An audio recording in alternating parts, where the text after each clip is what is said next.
گھر کا ماحول آہستہ آہستہ دن بدن خراب ہوتا جا رہا ہے۔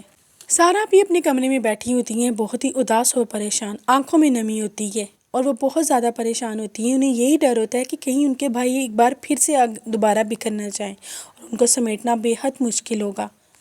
دوسری طرف حال میں برہان، عثمان سب بیٹھے ہوئے ہوتے ہیں اور دوسرے لوگ بھی بیٹھے ہوئے ہوتے ہیں اور وہاں پر ماحول بے حد کافی گرم ہو چکا ہوتا ہے۔ عثمان وہاں پر حمنہ پہ الزام لگاتا ہے کہ اس کی آنے کی وجہ سے ہمارے گھر کا سارا ماحول خراب ہوا ہے، اس کی وجہ سے سب کے دل و دماغ چینج ہو گئے ہیں اور اس کی وجہ سے ہم بھائی آپس میں دور ہو رہے ہیں۔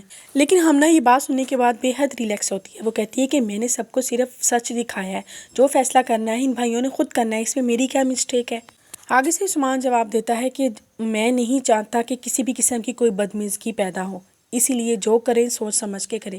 اس کے بعد عثمان بھی کافی زیادہ پریشان ہو جاتا ہے کیونکہ حالات بے حد پیچیدہ ہو جاتے ہیں۔ اسی ٹائم سارا بھی آ جاتی ہیں، ان کی آواز میں بے حد نرمی اور آواز میں درد ہوتا ہے۔ وہ کہتی ہیں کہ اگر آج یہ گھر بگڑ گیا تو پھر کوئی بھی سمیٹنے والا نہیں ہوگا۔ ان کی بات سننے کے بعد کوئی بھی رسپانس نہیں ملتا، جیسے پہلے ان کی بات سن کر سب رسپانس دیا کرتے تھے۔ حمنہ یہ بات سننے کے بعد کہتی ہے یہ گھر تو پہلے ہی ٹوٹ چکا ہے، بس اب نظر سب کو اب آ رہا ہے۔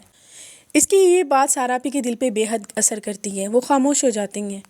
ایک دم سے گھر کا دروازہ کھلتا ہے اور وہی پراسرار عورت گھر میں داخل ہوتی ہے، لیکن اس بار اس عورت کے ہاتھ میں ایک فائل ہوتی ہے۔ وہ آ کر سب کو کہتی ہے کہ آج یہ رات سب کے سامنے آ ہی جانا چاہیے۔ یہ بات سنتے ہی سب ایک دم سے پریشان ہو جاتے ہیں، لیکن حمنہ کہتی ہے مزہ تو اب آئے گا، کیونکہ وہ تو اسی انتظار میں ہے کہ کچھ نہ کچھ ہو۔ اس کے بعد وہ عورت فائل ٹیبل پہ رکھ دیتی ہے۔ عثمان جیسے اس فائل کو دیکھتا ہے اور جیسے پڑھتا ہے تو اس کی ایک دم سے آنکھیں کھل جاتی ہیں، جیسے بہت بڑا راز اس پر افشا ہو چکا ہو۔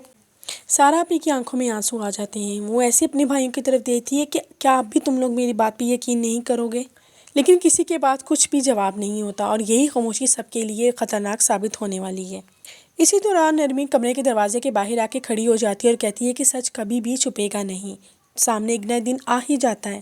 اس کی بات سن کر سب خاموش رہتے ہیں، لیکن سب کے دل میں شک پیدا ہو چکا ہے۔ سب خاموش ہیں، لیکن پھر بھی سب کے اندر ایک ایسی جنگ لڑی ہوئی ہے کہ کچھ نہ کچھ تو فیصلے ان لوگوں کو لینے ہی پڑیں گے، چاہے سارا کے خلاف کیوں نہ جانا پڑے۔ یہ تو راز اب سب کے سامنے آنے ہی والا ہے کہ اس فائل میں آخر کیا ہے۔